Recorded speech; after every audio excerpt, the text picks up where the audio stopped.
একটি শিশুর বৃদ্ধির নিয়মিত মূল্যায়ন তার বিকাশ, পুষ্টির অবস্থা এবং খাওয়ানোর পরামর্শ সম্পর্কে যথাযথ জ্ঞান সরবরাহ করে।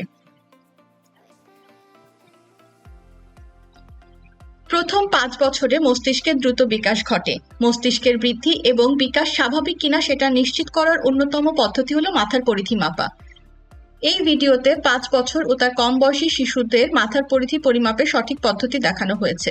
শিশুর মাথার পরিধি পরিমাপ করতে প্রয়োজন একটি ফিতা, কাপড় মাপার ফিতা প্রযোজ্য নয়, একজন সহকারী বা শিশুর লালন পালনকারী, একটি কলম, মাথার পরিধি মাপার গ্রোথ চার্ট। মাপ নেওয়ার আগে যিনি মাপ নেবেন অবশ্যই তাকে হাত ধুয়ে নিতে হবে। রোগের সংক্রমণ এড়াতে ফিতাটি অবশ্যই জীবাণুমুক্ত করে নিতে হবে।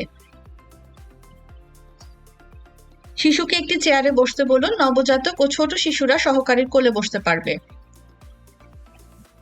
যদি কোনো প্রকার চুলের অলংকার এবং টুপি থাকে সেটা খুলে ফেলুন। আপনার আঙ্গুল দিয়ে মাথার পেছনের একটি ফোলা বা উঁচু অংশ খুঁজুন এবং ফিতাটি তার উপরে রাখুন। সহকারীকে মাথার পেছনের অংশের উপরে ফিতাটি ধরতে বলুন। ফিতাটি মাথার চারপাশে আটসাট করে এমনভাবে মোড়ান যেন এটি কানের উপরে এবং কপালের সবচেয়ে উঁচু অংশে অর্থাৎ ভ্রুয়ের 1-2 আঙ্গুল উপরে অবস্থান করে। ফিতাটি শক্ত করে ধরে রাখুন যেন চুলগুলো চেপে থাকে এবং ফিতা ও শিশুর মাঝখানে কোনো ফাঁকা না থাকে। পরিধি মাপার ফিতার নিকটস্থ 0.1 সেন্টিমিটারের কাছাকাছি মানটি পড়ুন এবং রেকর্ড করুন। উদাহরণে দেখানো হয়েছে 42.9 সেন্টিমিটার। প্রতিবার ব্যবহারের আগে মাথার পরিধি মাপার ফিতাতে কোনো ভাঁজ পড়েছে কিনা বা ভেঙে গেছে কিনা দেখে নিন। বাঁকানো ফিতা সঠিক পরিমাপ সরবরাহ করে না। মাপ নেওয়ার সময় ফিতাটি সঠিক জায়গায় ধরবেন এবং আপনার প্রয়োজন অনুসারে সামঞ্জস্য করে নেবেন, কারণ সব শিশুর মাথার আকৃতি একই রকম নয়। তবে মনে রাখবেন যে আপনার লক্ষ্য সম্ভাব্য বৃহত্তম পরিধি পরিমাপ করা।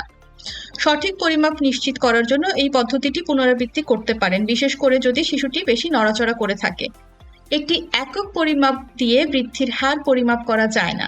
শিশুর বৃদ্ধির প্রবণতা বোঝার জন্য পরিমাপগুলো নিয়মিতভাবে রেকর্ড করা উচিত এবং সঠিকভাবে গ্রোথ চার্টে লিখে রাখা উচিত।